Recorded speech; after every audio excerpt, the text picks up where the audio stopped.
Hello and welcome back to part 2 of Chapter 8 video lecture on values and ethics in social work. In this chapter, you should take note of the fact that a lot of the key concepts are linked to the word values, and they're italicized. Values systems, values clarification, both of which we've mentioned. There's also values conflict.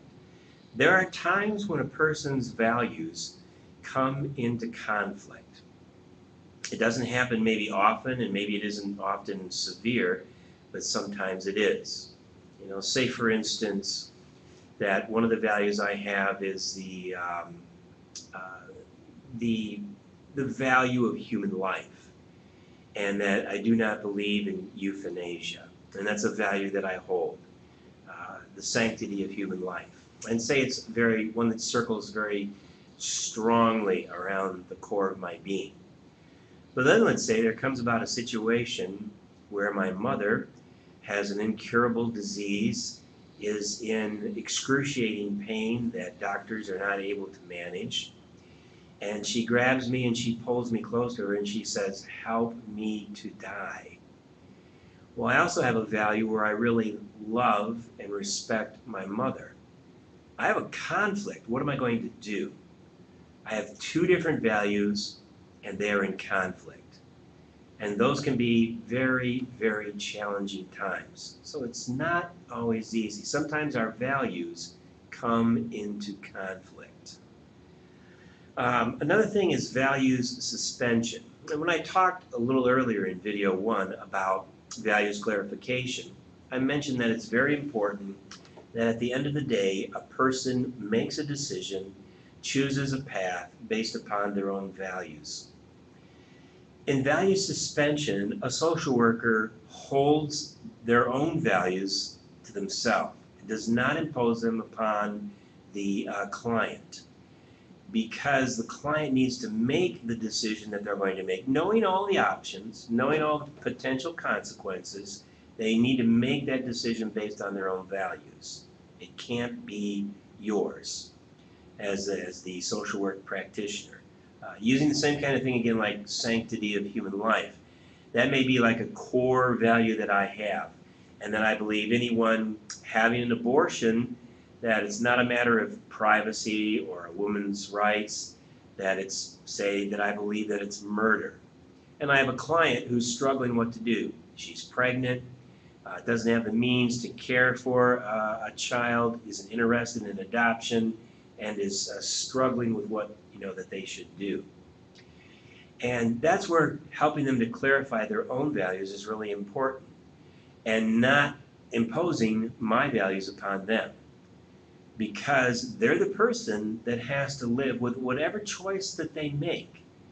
And so sometimes you have, well, first of all, you have to be aware of your own values, as I've said, and then be aware that you need to help the client become clear about theirs.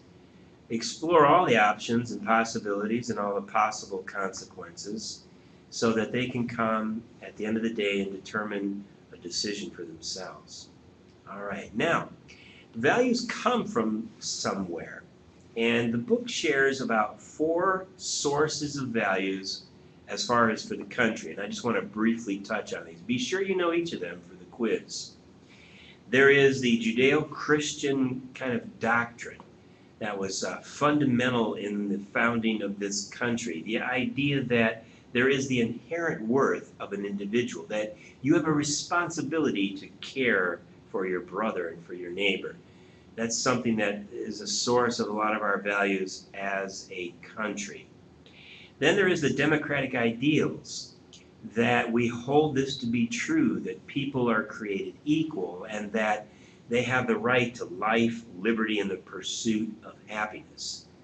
Now, of course, you have to understand that sometimes how we work out our values doesn't always live up to them, but that's a source of one of the values, founding values of our country.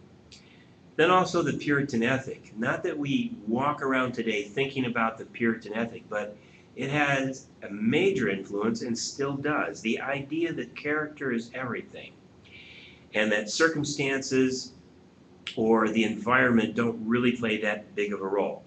If you don't have a job today, it's because of some moral failing in you. You're lazy. You're not a hard worker. If you would just be a hard worker, you would have a job and take care of yourself and take care of your family. Or maybe you don't have a job because God is displeased with you. You're in some kind of moral failing or sin, and that's why you don't have a job. Not looking at the potential that there might be circumstances, societal, there might be circumstances even due to overwhelming situations with nature or weather that might play a role. But it's a moral failing that the reason why you don't have a job. You're just not trying hard enough. So that's had a major effect on our country as far as a source of values, and it still is influential today. And the last one is the tenets of social Darwinism. So not so much, we're not talking about the evolution of animals, but the same kind of idea that the fit survive and the weak perish. And that overall society evolves and becomes better and healthier because the weak kind of get moved out of the situation. So there's not necessarily a lot of effort to provide those at the lowest end of the social economic scale with the resources to achieve their potential. I mean, if they wanted their potential, they should work harder, get an education, that type of thing. Of course, I'm being sarcastic, but that's the belief. The strong survive, and they deserve to survive because they're strong.